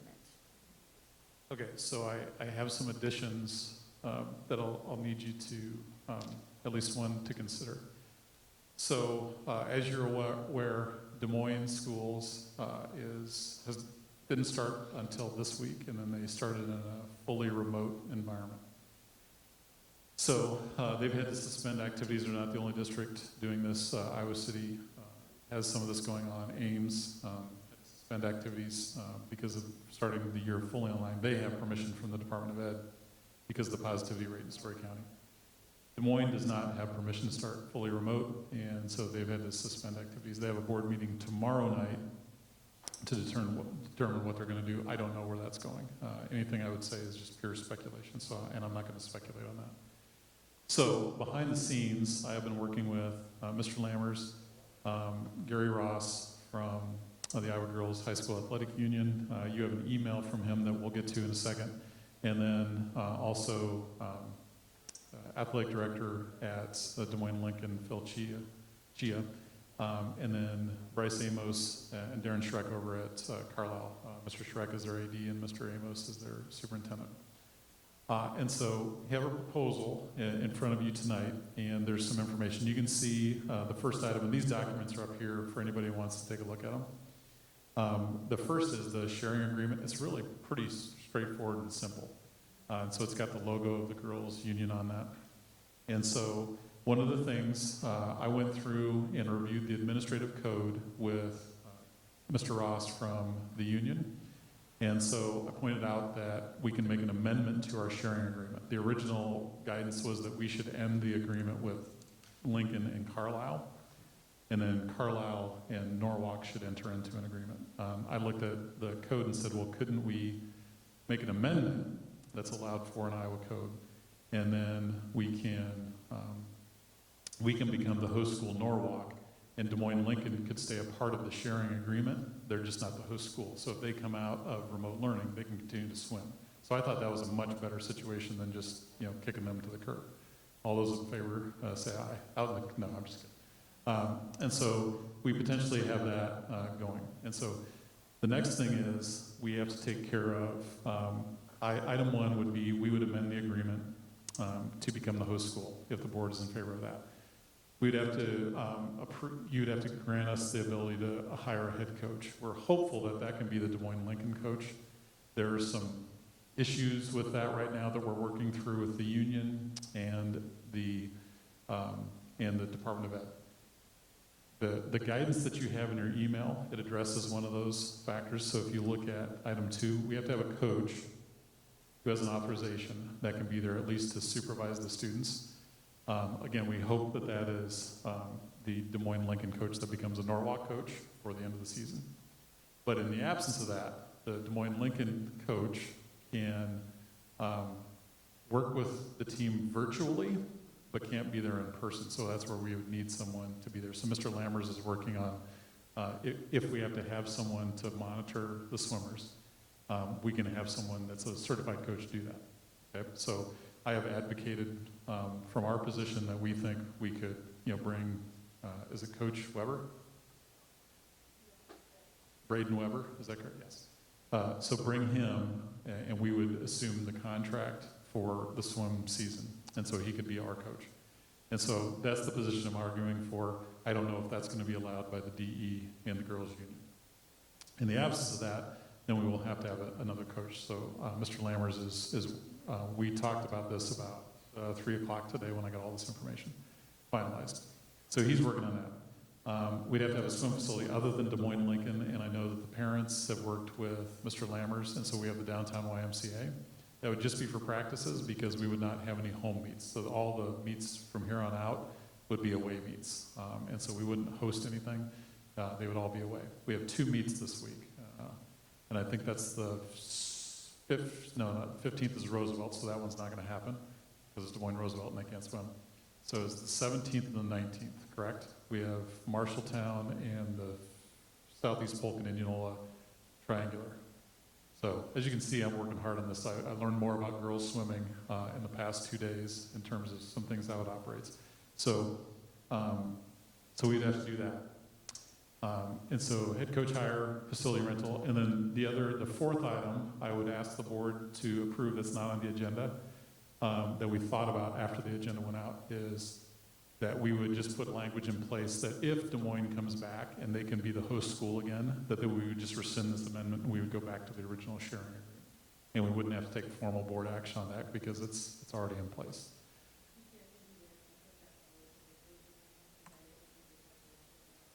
Yeah, yep, exactly. And so if Des Moines can come back, then it's automatic. Yep. And so I think we've got everything covered. And so Des Moines would need to sign off. Carlisle, I've talked to their soup. He's talking to their board tonight. So I think we'll be fine. And then the girls' union is supportive of the girls swimming. We just got to dot a few I's and cross a few T's. And this has been a collaborative process. And I'm glad I was included in this because this is one of those areas of expertise I have looking at administrative code and things like that. And then thinking more of just a kind of an A or B conversation that initially happened. And so we came up with a few option C's that I think make it better for everybody. And so I was able to talk to Jean Berger today from the girls' union. And that was a good conversation. And she, wanted to make sure passed along that really wants the Carlisle and Norwalk swimmers to be able to swim and the Des Moines Lincoln swimmers to get back in the pool as well as soon as possible if they can. But understanding the dynamics that right now are between Des Moines, the Girls Union, Boys Association, and the DE trying to figure all that out. So I think we've got a pathway through this if the board approves those 4 items. So once again, it's we would offer an amendment to our sharing agreement. Norwalk becomes the host school. We would approve a head coach hire, and that might be kind of a substitute coach that fills in, or we would take over the Des Moines Lincoln contract and he would become a Norwalk coach. facility rental for pool space, that'd be the downtown Y. We'll let the board know if that changes, and then rescind the amendment if Des Moines can go back to school in person and can be the host school again.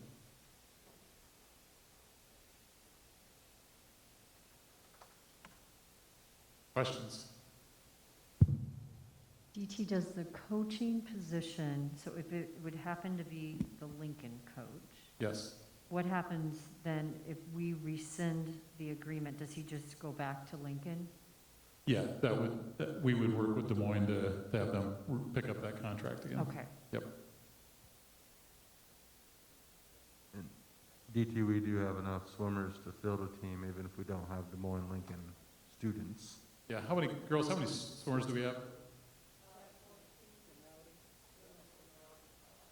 14 from Norwalk and 3 from Carlisle, is that correct? Yeah. So we will maybe not have enough for a full meet, but we have enough that we'll be able to do most of the meet, is my understanding. So between the Carlisle and Norwalk swimmers, we have over half the program is outside of Des Moines Lincoln.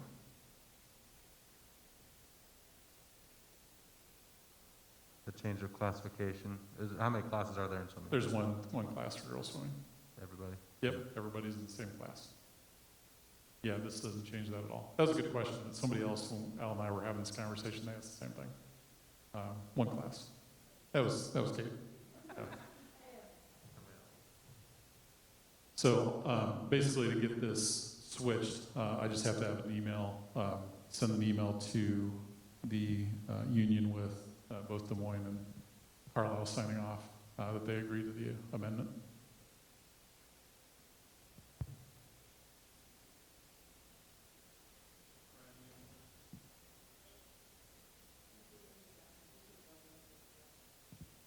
We have not put a budget on this yet.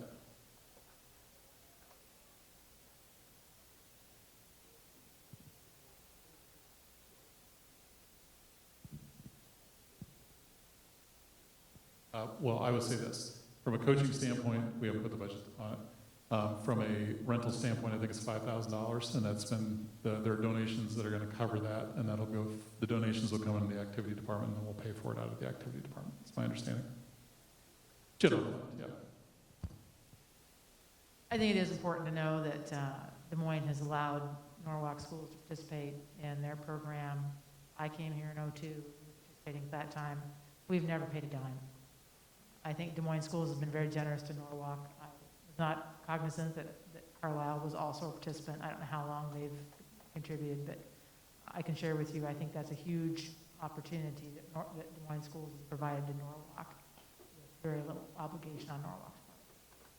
Yeah, and DT, the season, just remind me, we just started it, correct? Does it go through November? Yeah, it goes, state is November, I want to say around the 19th or so. Okay. Yeah. Okay. Did I get that right? Just out of curiosity, when does the boys start? Is it in the spring? Boys is the winter season, similar to basketball and wrestling. So it starts soon after the girls' ends. Yes. Do we need to look at that now, or do we cross that bridge? I think we have a model right now. Remember, we deal with the union and the association, so I will be, and Al will be reaching out to the association to see if the process will be similar. Because yes, if we can, based on the feedback from Des Moines, if we want to just be cautious and not go through this, we could flip that right now, so we'll have those conversations.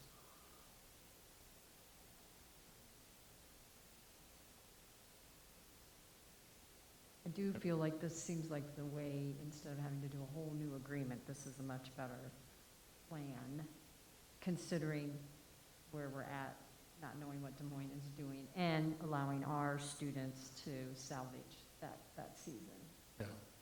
I think the thing I like the best is, compared to where we started, was this gives the Des Moines Lincoln swimmers a chance to come back and participate versus what the original guidance and thought was.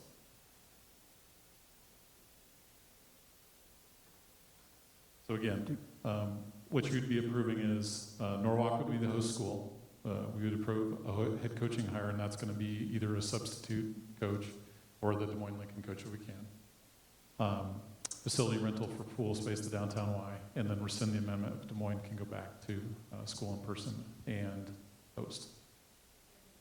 To point out is we may need to let EMC know. This could increase a little bit of liability here, Sure. but no, nothing huge, but we will, just want to make the board aware of that I'll be notifying EMC if you approve this, that we would be participating in a swimming program. Can this We would just, host. and then, can this just needs to be one motion, or do we need 4 separate? No, I think this can be one motion. Okay, thank you. Are there any other questions on this? Are we ready? Is there a motion? I'll make the motion that DT defined to modify the host school, hire the coach, provide for the rental space, and then also for the rescinding of this if Des Moines is able to be back in session. So. I'll second the motion. Okay. We have a motion and a second. Any further discussion? All those in favor? Aye. Aye. Opposed, same sign? Okay, motion carries. The next item is to select the delegate for the IASB Delegate Assembly. Jake, I have you listed for that. Okay, I did not put this on the agenda, but I can talk about it. I think this is our the day before the conference. Every year you guys elect a representative to go, and I think, Mary Beth, you've done it the last 2 years. 2 or 3, I think, yeah. So I believe we always ask for volunteers if anyone's available or wants to go. It's usually morning, like 9 to 12, 8:30 to 12, something like that. I probably can do it again if nobody else wants to volunteer, but if somebody wants to do it, that's fine too.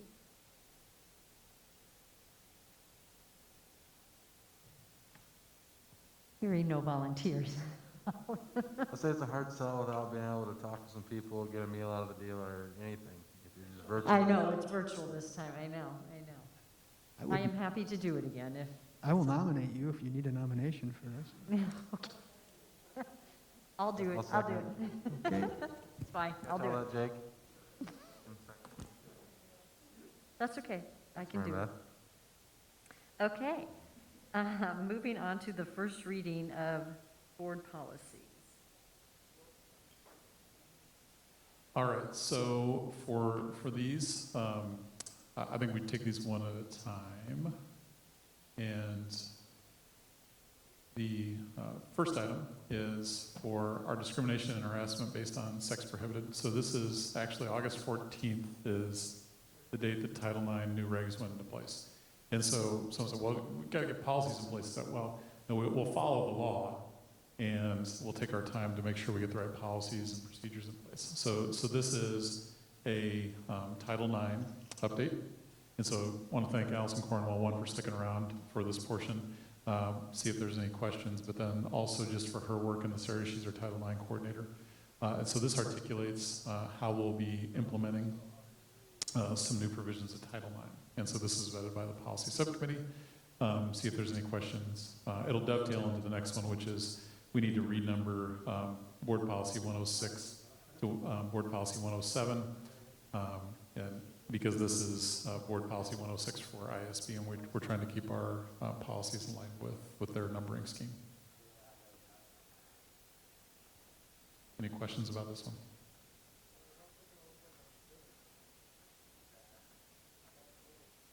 So if you want to do one motion, you could just approve the changes to Board Policy 106, and then renumber current Board Policy 106 to 107. That'd be first reading of those two policies. You want us to do?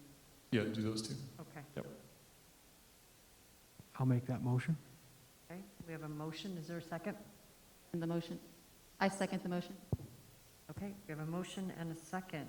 Any further discussion? All those in favor say aye. Aye. Aye. Opposed, same sign. Okay, those two. Okay, and so for the next two, Board Policy 908, that was the one that was adopted by emergency protocol at the last board meeting. So we'd like to renumber that to 907. Same reason is that ISB has come out with a policy that matches up with that. And so we would move 907, which is sales promotion prohibited, to 908.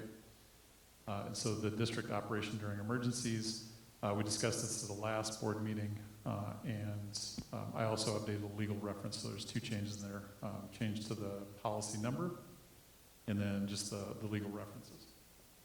So otherwise, the language remains the same that the board approved last time. But with an emergency adoption, we have to review that policy with the first and second reading by the third regular meeting after the emergency adoption, if I'm getting that right.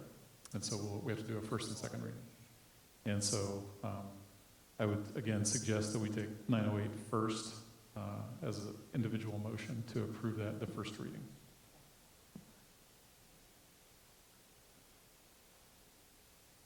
ETS on this policy, as we discussed the last time, there was 1/-2 in respect to days. Yes. But when I read this without the,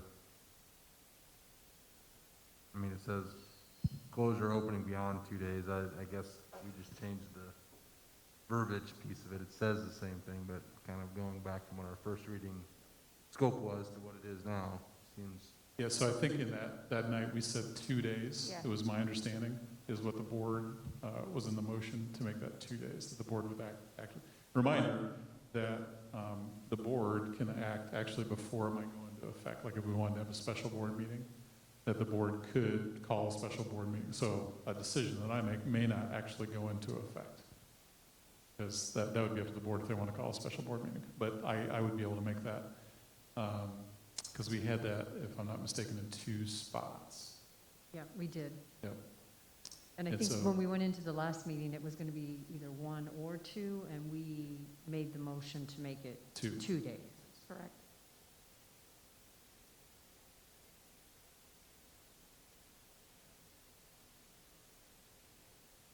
Yeah, because it's in the, if you look at that second paragraph, whether the closed or open school buildings for 2 days to traditional in-person learning if the superintendent determines. And then we go down to that next sentence, the board must take formal action to extend the closure or opening beyond 2 days.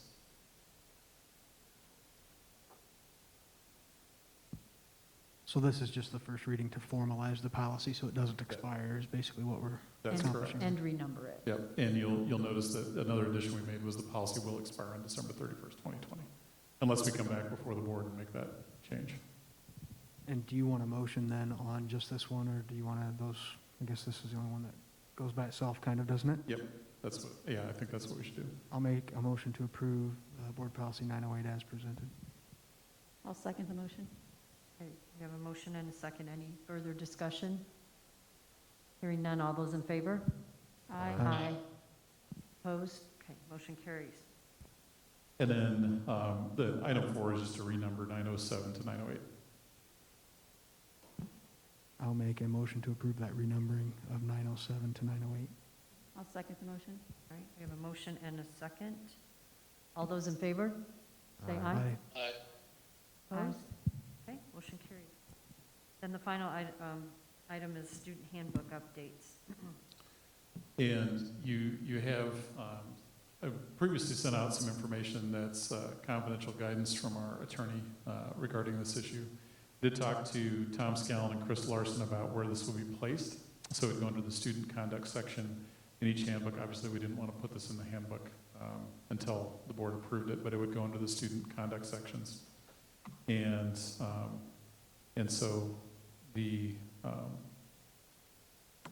language would be a ban on Confederate flag symbol, and a student's right to freedom of speech will not be infringed upon. However, school officials may place limits on certain forms of unprotected speech, including speech which is reasonably anticipated to be materially and substantially disruptive to the educational environment, or impinge upon the rights of other students to learn. Students' display of divisive symbols on flags, clothing, or other items in a school-affiliated setting may result in such disruption. In view of recent race-based protests in our nation and local community, the district has determined the Confederate flag symbol is divisive, and its display poses a serious risk of racial tension and confrontation. Therefore, in order to prevent disruption to school, display of the Confederate flag symbol by a student on school grounds is prohibited. And this has been vetted by the policy subcommittee as well as our law firm. So any questions about this? And this would be added to the handbooks and go into immediate effect.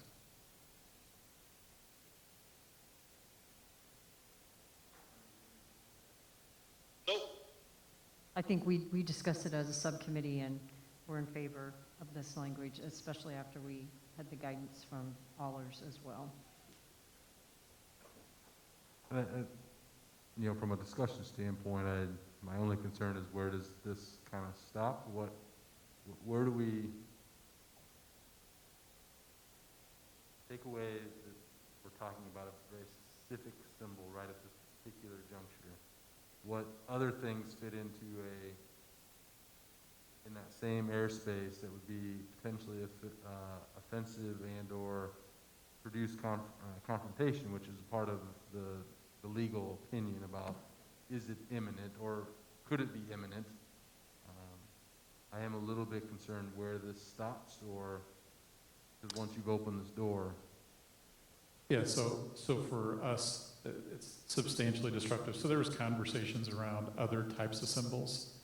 And so you have to meet that threshold of substantially disruptive.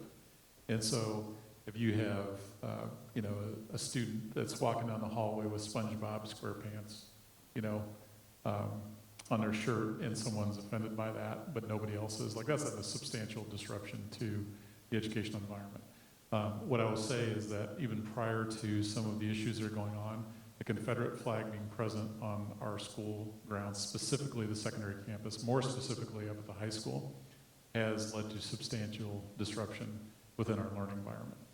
And so that's where this focus has come from. And so we're trying to keep this focused and narrow to those items that truly have only caused a substantial disruption in our learning environment or pose that threat. And so we've got kind of both of those items met according to our attorney, because that was a similar question to what our attorney asked was, do we believe that this symbol has risen to that level? And the answer from our administrative team, student advocates, is yes, we believe it has.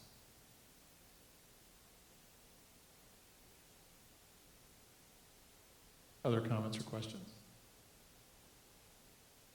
So then in this handbook update, would there be then ramifications to what is the repercussions or punishment for said prohibitive display, I guess would be the kind of the question, is it revert then to, board policy or disciplinary measures, A, B, and C? Or Yeah, so this would go into that student context. So you can have a situation where the administration, student advocates in our buildings will have some discretion on how to approach that. So it might be just a warning to, hey, you need to take this off because it's not allowed. Versus if you have like a fight that broke out because of this, that would be handled differently, right?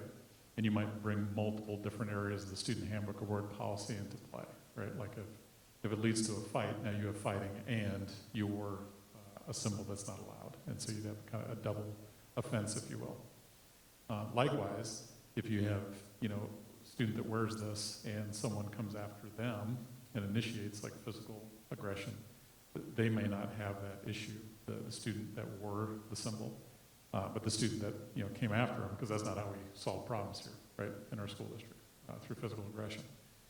And so it's all based on kind of the dynamics around it. So yeah, if a student wears a symbol to school, doesn't mean they're automatically going to be before the school board for expulsion, right?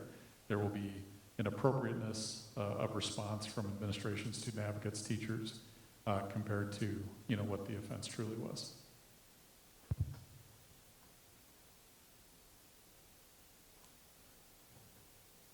Any other comments or questions? If not, we would need a motion to approve this.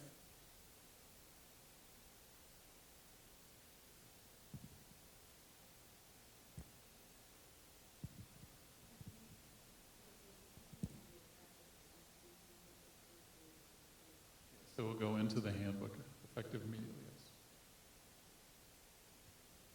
The first reading, it only needs a one reading on it? It doesn't need? Yeah, you certainly you can table it and give more opportunity for the community for feedback. But handbooks we don't have to do. two readings.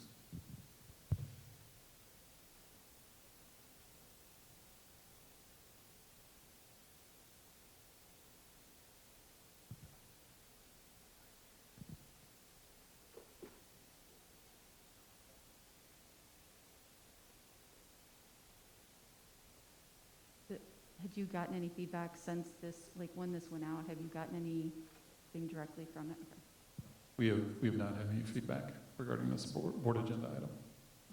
I hadn't seen anything. I just didn't know if anything had gone directly to you. And you said that you weighed in with the advocates and the administration in the schools of the issues that have happened in the past based on this situation. Yes, so based on the Confederate flag being present on our school campus and in our building in a previous instance, they believe that that has caused substantial disruption to the educational environment previously. And poses a threat for that in the future as well. And I will make a motion to add the updates to the student handbook as presented. We have a motion. Is there a second? I'll second. Any further discussion? Hearing none. All those in favor say aye. Aye. Aye.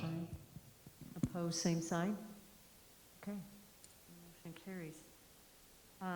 Future agenda item requests. We have a cybersecurity update and early childhood program review. Are there any other future agenda items anyone would like to add?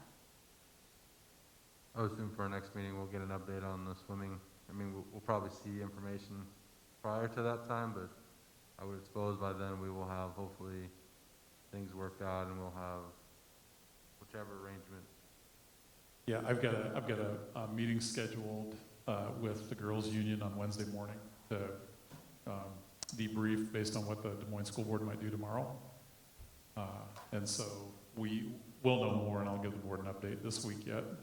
But yeah, once we get to the next board meeting, we'll give you a full update on where we're at with girls swimming, absolutely. So you stated that the next meet was supposed to be the 17th, or was that the one that was supposed to be at Roosevelt? So it won't... Roosevelt was tomorrow night, the 15th. Okay. We have one Thursday, the 17th, and Saturday, the 19th. Do you think we're able to get, if it's, will you think we'll be able to turn around that quick, or do you think they'll... Oh, yeah, yep. Okay. Yep. Yeah, that won't be a problem. Because like I said, the main thing is we have to be the host school. And then we have to have a certified coach that at least can chaperone the girls and be there to make sure that everything's okay. So I think we can get those two things accomplished. Any other future agenda items? Did you have something else, Justin? No, I was just going to say it's homecoming week, right? So Oh, yeah.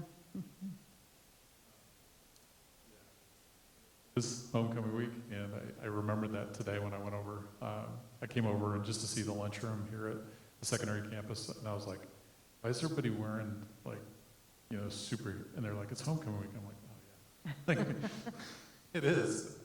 So, yes, it is. Go Warriors. Okay. Hearing no other agenda items, we are officially adjourned. And congrats, Patrick, on court nomination. Homecoming court? Yeah. And cross country. How you guys did well.